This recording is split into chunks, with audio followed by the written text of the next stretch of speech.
So recently I've been hearing a lot about Mr. Creepypasta. Now, this doesn't mean that anything new is going on with him, that anybody would know about, or, that there's any big upswell in his viewership, or that there's more notoriety or popularity surrounding Mr. Creepypasta.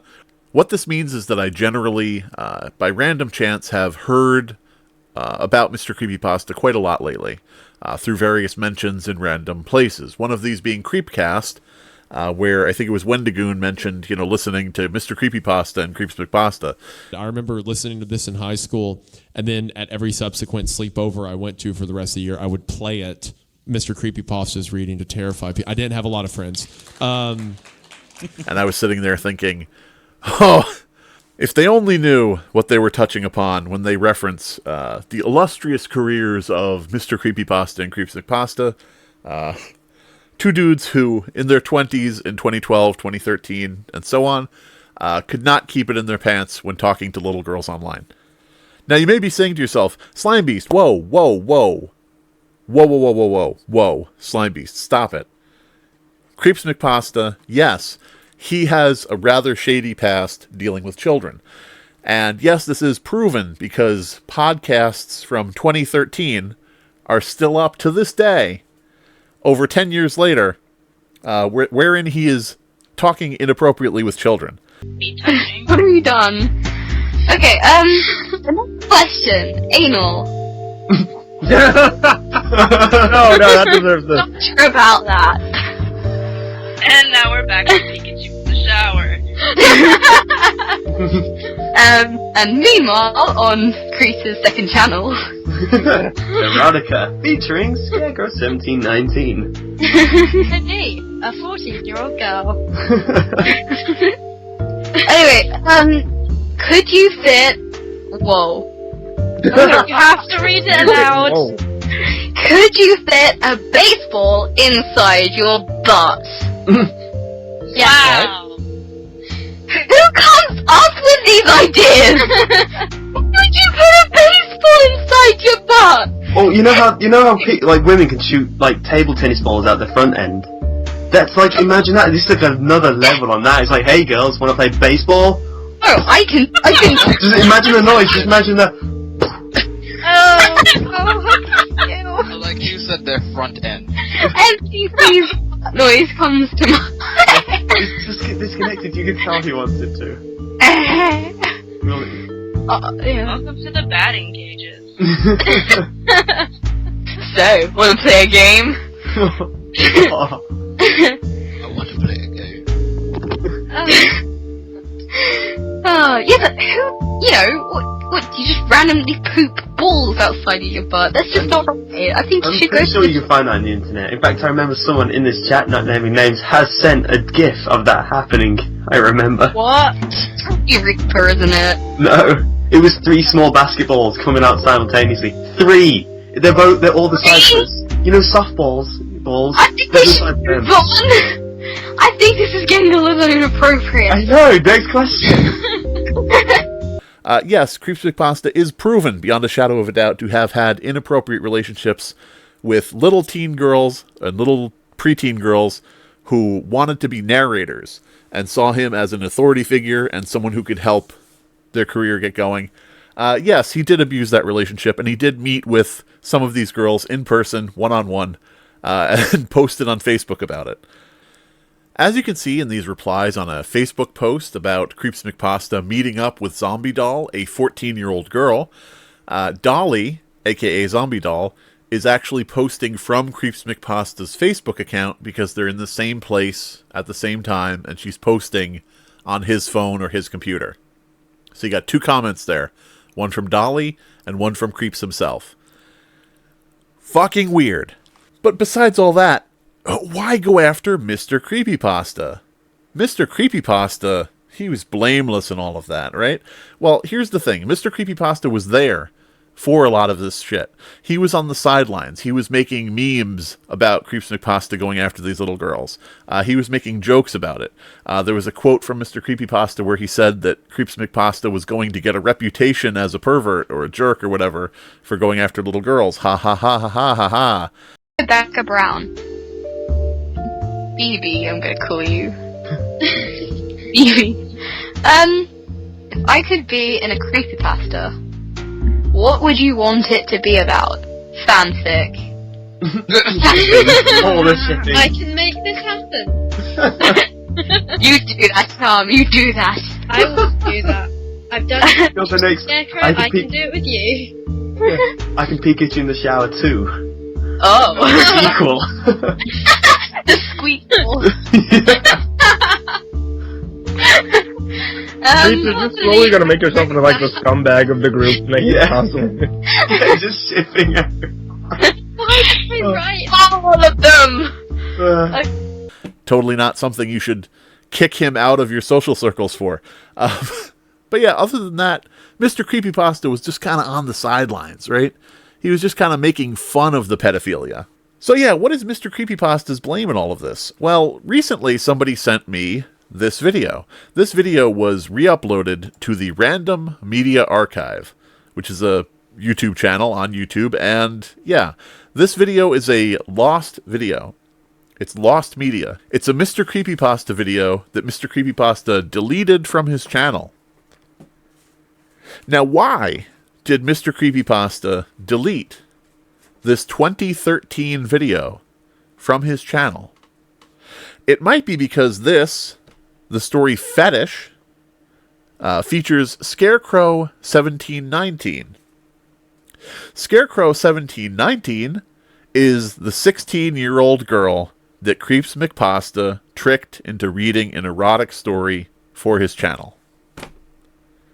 This is the same girl. So not only that, but this story itself, Fetish. What do you think the topic of this story is?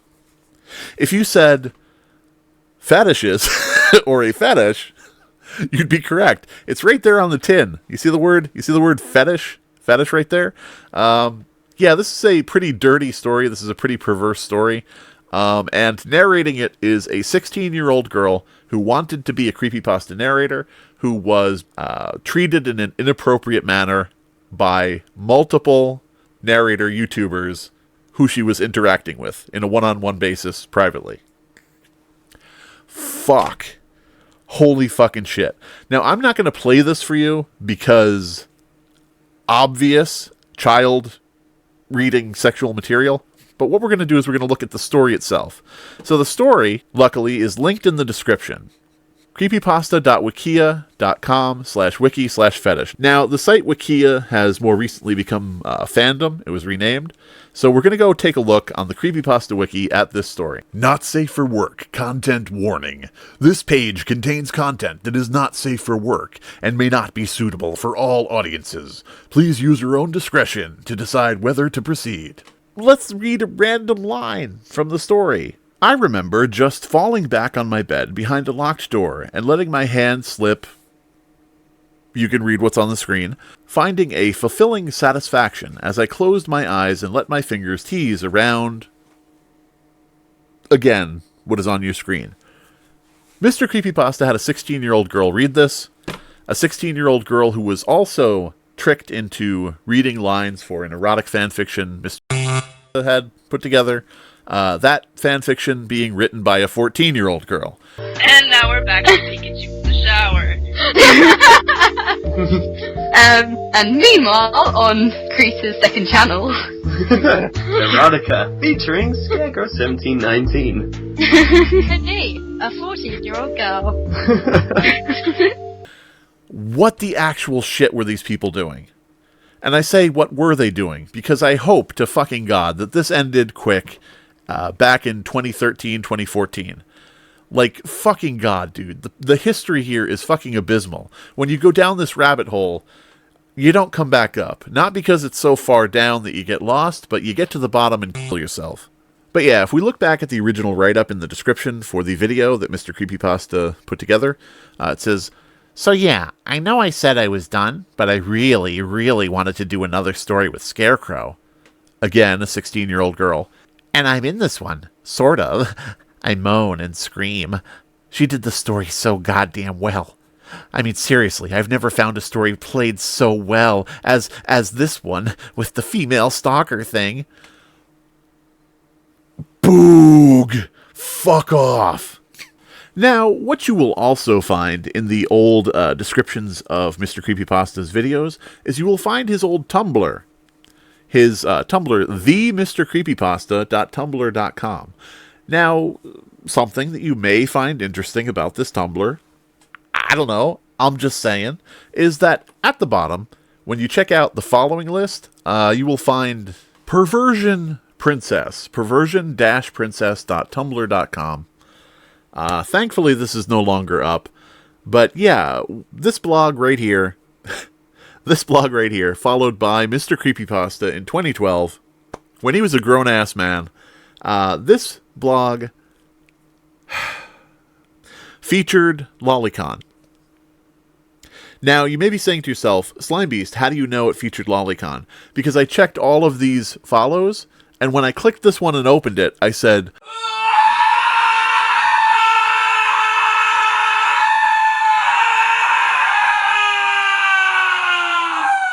Mr. Creepypasta, you silly fucking cunt, what kind of time bomb have you left for me, you son of a bitch?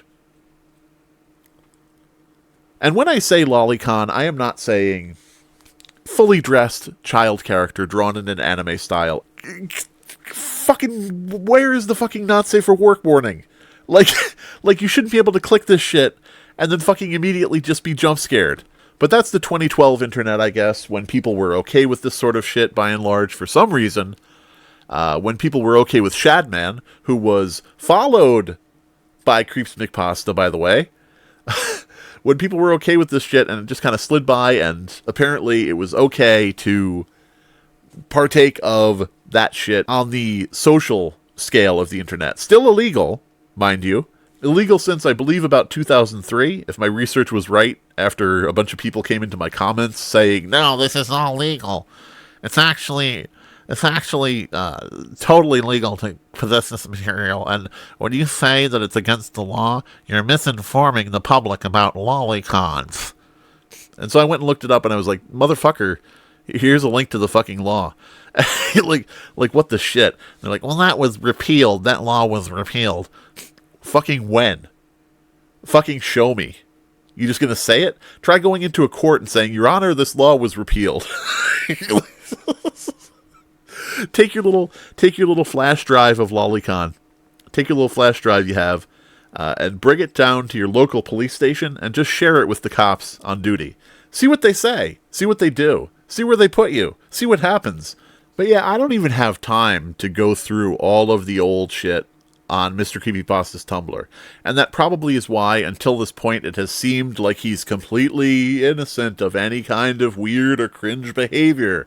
Oh, Mr. Creepypasta's not involved. It's because I don't have time to go through fucking everything about everybody. Like here we have right here, just randomly, as I'm looking into this right now, here's a chat log of Mr. Creepypasta apparently talking to some random girl narrator about peeing. You know, she brings it up, and then he links a video. I think it's No Scrubs. But, like, there's a lot of strange interactions going on in the old creepypasta horror narrator community. Adults? Children? I don't know. It's kind of a mixed bag, because once you let those kids in the door, you kind of have fucked yourself over, and anything that comes up from that point forward, people are going to be questioning. Is Kitten Reads Horror 9? Or 19? Or 29? Or 49? Or 3? Like, who are any of these people, and who are you interacting with when you clearly don't give a fuck about the fact that you're having a 14-year-old write an erotic fan fiction and having a 16-year-old tricked into reading it? And, oh my fucking God. Holy shit, dude. And the funny thing about all of this is that nothing really will come of any of this. And, you know, I know that, and it's not like I'm seeking out. It's not like I'm, like, cancel these people, delete their channels. I'm basically just letting people know what happens. My videos are archival in nature, essentially pointing out something that exists, something that happened, and saying, hey, everybody, look at this. What do you think? But nothing will occur, and, these dudes will just keep skating by. And for some reason, I'll be an asshole for pointing out that they inappropriately sexted children and different things like that. I'll be the monster for that. Just for fun, let's take a look at Mr. Creepypasta's page, his YouTube page, in 2013. July 2013.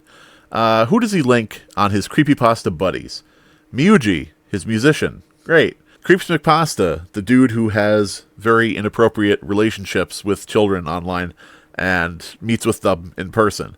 Creepypasta Jr., the other person accused of grooming the 12-year-old girl. It was the two of these dudes, Creeps McPasta and Creepypasta Jr., both of them accused of grooming this 12-year-old girl who had receipts, but unfortunately there was less information, less evidence with Creepypasta Jr., but after the allegations came out, Creepypasta Jr. disappeared from the web. I'm sure it was a coincidence.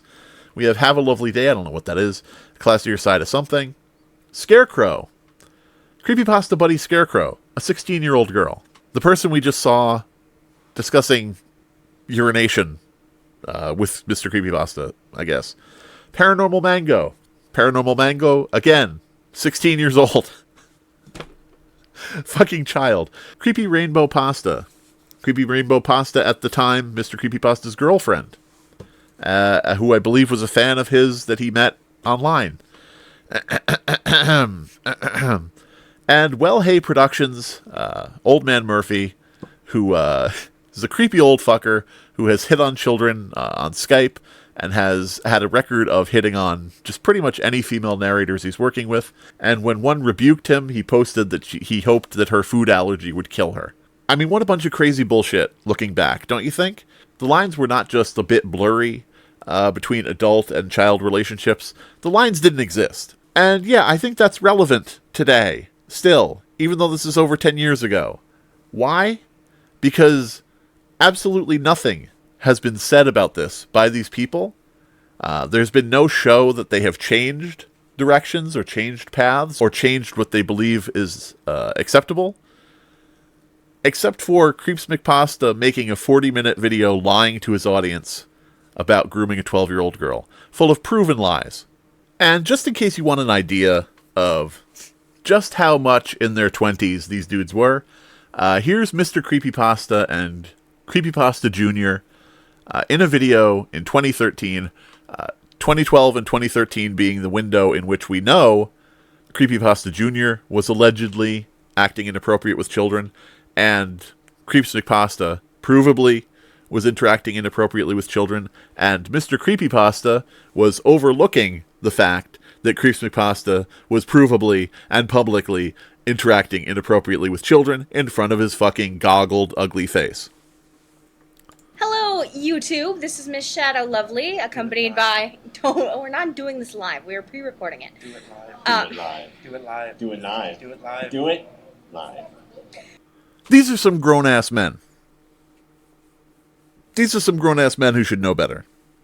And just in case you wanted proof that this video fetish read by Scarecrow, a 16-year-old girl, on Mr. Creepypasta's channel, just in case you wanted proof that that really was from his channel and not AI or, some other crazy shit, here it is right here. Right in the middle of your screen. You see it? You see it right there? It's crazy to me that in the year of our Lord, 2020, people still look past all of this shit and ignore it. Like, I can't blame some people because some people don't know about it. Like, if this post is correct, and this comment may not be correct, it may be inaccurate, it may be made up, I'm, saying right now, hey, it could not be real in any regard. But if this post is correct, a lot of people don't know any of the shit that went on. They're, not informed about the situation. They've just heard from a friend of a friend, or they've heard, secondhand in some way. Maybe they've even heard from Mr. Creepypasta or Creeps McPasta themselves about what happened and what went down. Maybe they've been lied to.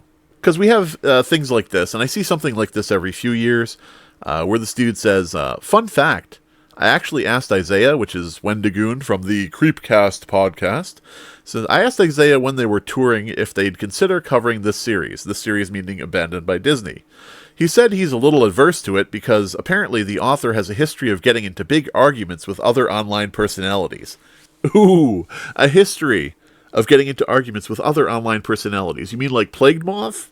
The dude who appeared on Wendigoon's channel and went on to completely burn himself out, starting a problem with me, at which point I found out that he had watched a ton of CP. Or are we talking about Mr. Creepypasta, Creeps McPasta, people with a provable track record of really, really inappropriate shit involving kids. I'm just curious. Because, like, the CreepCast podcast has read JC the Hyena, notorious dude who gets into arguments with people all the time about his story. There was a big fracas when his story was taken off of the Creepypasta wiki. Big bad dude, a creator with a lot of reputation for being a troublemaker. JC the Hyena, Sonic.exe. No problem reading his work. You got people like Moto XL, you've got Grand Theft Motto. I think both of them were read on the podcast. I could be confusing podcasts. Whatever. I'm a casual fan at best. But you've got Grand Theft Motto, notorious for getting into fights with people, getting into fights with me personally, starting fights with Chilling Tales for Dark Nights, different creators like that. Grand Theft Motto, Moto XL, both banned from the fucking Creepypasta subreddit for being dicks. The subreddit I run, by the way. I'm not an unbiased party in that. But yeah, so this story doesn't really add up. It doesn't really add up, because if it was about, getting into fights, I don't think JC the Hyena or Snuff Bomb from Laughing Jack, I don't think those people would be featured on the podcast if that were the truth. But again, this comment could be out of left field, it could be out of nowhere, it could be made up, I don't fucking know. And this is, hopefully the good nature of this, hopefully the good-natured ribbing of this comes through. I'm not actually trying to fucking start World War III with fucking Meat Canyon and Wendigoon. I don't want to bring down two more massive creators. My God. Jesus Christ. I'm tired of it. I'd like to retire. I don't want to destroy the careers of two more people. I'm fucking around. Relax. But yeah, I bring up shit like that because I like to point out every once in a while when this sort of thing happens, when a post like that comes up, that one on Reddit, I like to point out immediately and with fervor that no matter what fucking happens, it will not shut me up about people having inappropriate relationships and interactions with fucking children. Bar me from 1,000 podcasts. You need content more than the content needs you. Bar me from anything you want. Don't narrate my work. Wow, amazing, you didn't make money narrating my work. Wow, you really showed me. And I'm not talking about CreepCast there, I'm talking about narrators. But yeah, bar me from anything. Block me from anything. Ban me from conventions I don't go to. I don't give a fuck. It will never stop me. I will keep talking about it. And I will keep pointing to the evidence, to the proof, that proves exactly what has happened and what has gone on. The stuff that so many people would like to ignore, that people want you to forget. Oh, God, that was 10 years ago. You're still thinking about the time a 21-year-old got CP from a 12-year-old who wanted to be a narrator and looked up to him as an established narrator who could help her with her career, quote-unquote, career on YouTube. Oh, you're still worried about that? It's been 10 years. Come on, that's pedophilia under the bridge. Let it go. By the way, under the bridge, perfect place for a pedophile if it's a raging river. Honestly, I'm tired of this shit. I'm tired of going through archive.org. I'm tired of looking through old posts. I think that it's important people know what sort of folks they're supporting, what sort of people they're, involved with. Like, if somebody sees one of my videos and they realize Creeps McPasta, Mr. Creepypasta, Well Hey Productions, Old Man Murphy, Creepypasta Jr., if they realize that they have these allegations or proven things against them, ideally that person who has seen that video probably won't let their 10-year-old cousin talk to them. I'm just saying, I feel like there's some good somewhere in this. I mean, you got this guy out here, Mr. Creepypasta, you got him out here following a lolicon blog on Tumblr. You got him allegedly, through some weird story, I don't even know the details of this story, allegedly sending a thong and a fucking corset to a child. All of these strange little things that come together, featuring Scarecrow, a 16-year-old girl, in a fetish story about a fetish, a sexual fetish. All of these different things, they come together and they paint a picture. But really, at the end of the day, I wish that people would just talk about this shit. I wish people would have honest conversations. Like, I'm not out here whoring for attention. I'm not trying to get a bunch of people to, do whatever. But I will say, my DMs are open on every platform I'm on. Twitter. Slimebeasts on Twitter. It's pluralized. My first account was banned due to mass flagging when I was calling out a sexual predator. And then it was reinstated, and Twitter said, "Oh, sorry, we reinstated your account because we see that you didn't actually break the rules, and we banned you for no reason." And then after it was reinstated, it was banned again for mass flagging relating to outing a sexual predator. It's a cycle, you see. It's a petacycle. But my DMs are open on there. My DMs on Discord are open. I have the name Slimebeast on Discord. You could message me. You could whisper me on Twitch. Twitch.tv/Tormoid. YouTube. Leave a comment. Any fucking thing. But, fucking discuss this shit. Fucking talk about this shit. Have the balls. Have the balls to talk to somebody and say, I hear that you're a tremendous fucking liar who's lying about CreepCast and MrCreepypasta. Ask me. I'll send you the fucking evidence. I'll send you the fucking links. I'll link the document for CreepCast. I feel like that's the most important one is CreepCast because of what was involved in that. CP. Grooming a 12-year-old. Meeting with girls in real life. I'll leave that document in the description below. Fucking educate yourself. Fucking educate others. I know that's a bit of a trope and a buzzword, but literally. Fucking figure shit out. Learn. Fucking learn. Don't be happy to just be ignorant and believe, YouTuber I like is good, man. When you hear shit about me, look into it. Am I actually evil? Or is there evidence that I'm not evil? Look into anything. Don't just listen to me either. Look into any of this shit. Don't be fucking lazy. Don't be out there trash talking me and talking shit about me. Because not everybody can rely on the entire YouTube commentary community to come to their defense and clear their name.